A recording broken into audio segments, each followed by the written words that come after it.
Welcome back. I have an idea.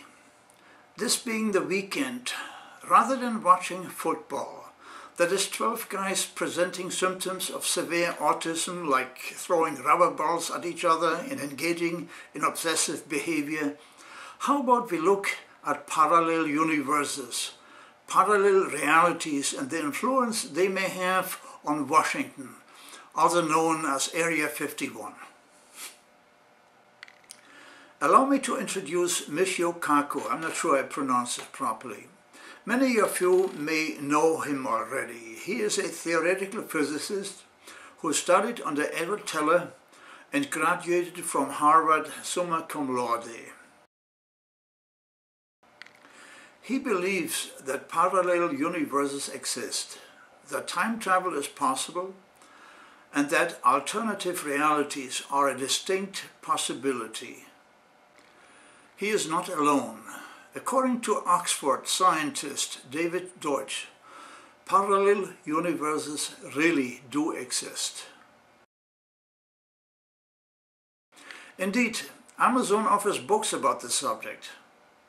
By the way, if you are at Amazon, you may as well order Bayes' theorem, How Organized Crime Infiltrates Congress, if you allow me to put a plug in quickly.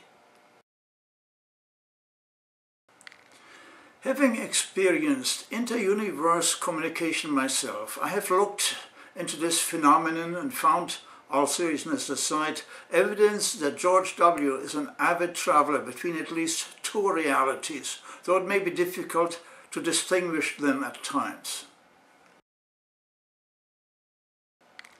Let's go to Area 51, where multiple realities are not only present at all times, but seem to be controlled by the travelers themselves. In a speech before members of the Brookings Institute, George W. Bush seriously claimed he had never said that Saddam Hussein had a connection to Al-Qaeda. Let's call it reality number one. There is something marvelous about information technology. It actually can time travel and can retrieve events that some wish never happened. A video clip from June 17, 2004 remembers reality differently. Here, in reality number 2, Bush said that there was clearly a connection between Hussein and Al-Qaeda. Next, in reality number 1, Bush claimed recently that the war in Iraq is near a successful end. Here we seem to have multiple realities, not just two. If my memory doesn't play tricks on me, he declared the war in Iraq to have been a mission accomplished many years ago. Here then is reality number 3. According to Rachel Maddow of MSNBC, Iraqi Prime Minister Maliki confirmed in a government translation of his speech that Maliki had proposed a pull-out of American troops by the end of 2010, but that Bush had insisted that this be 2011 because of an internal political situation, I believe. How many more troops will die because of the Bush-insisted delay is not clear.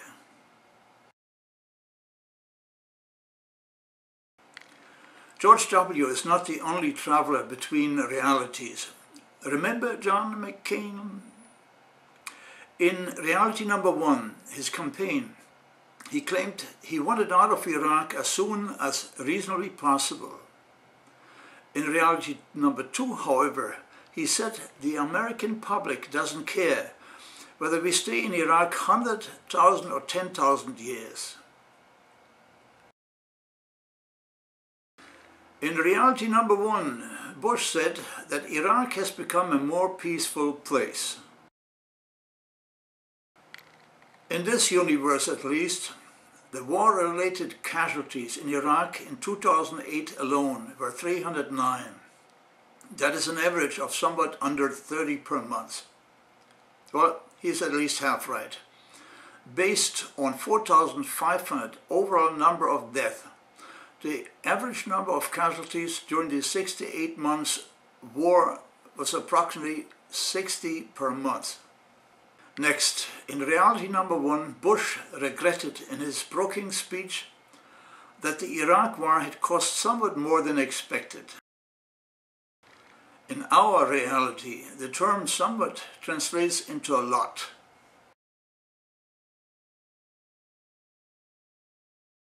Indeed, looking at the budget deficit, Bill Clinton was the only president who did not run this nation further and further into debt. Instead, he reduced the budget deficits every year more and more. Well, let's leave it at that. But before I let you go, allow me to make one last remark. The universes are the absolute most mind-boggling creation ever, short of the realities our government officials create as they need them. There is one thing NASA could do for us: arrange for a homecoming. Guys are from Mars, so why don't we drop Bush and Cheney off? Have a nice weekend.